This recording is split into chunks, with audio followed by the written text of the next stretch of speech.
Токсичен шок најверојатно е причина за смртта на 26-годишната трудница и нејзиното неродено бебе.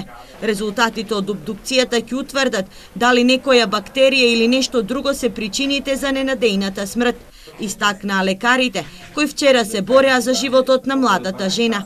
Според клиничкиот текст што го имаше, според тоа у која брзина и какво темпо се развиваше ситуацијата, можеме да претпоставиме само дека се работи за состојба на токсичен шок, кој што у суштина беше веќе во фаза на иреверзибилност, каде што ние, за жал, докторите не можеме многу да направиме.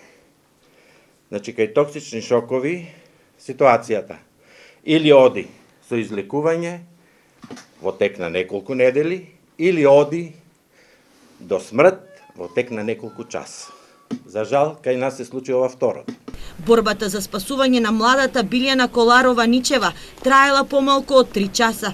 Вчера околу 9 часот, трудницата по препорака на својот матичен гинеколог со диареја, повраќање и висока температура била примена на инфективно во Штипската болница. Откако амбулантски била прегледана и дадена потребната терапија, веднаш била префрлена на гинекологија. Здравствената состојба значително почнала да и се влошува. Лекарите пробале да ја реанимираат, но нивните обиди биле безуспешни. За жал, околу 13 часот и 30 минути констатирале смрт кај родилката, а 15 минути предходно и кај нејзиното бебе. Јас во смртовницата на пациентката, јас напишав дека е тоа природна смрт. Обдукцијата е заради тоа? Значи, ние со ниједна постапка, верувам дека ни колегите кои што е бил на консултација предходно, не направиле нешто за да наштетат на здравјето на пациентката. Сваќате?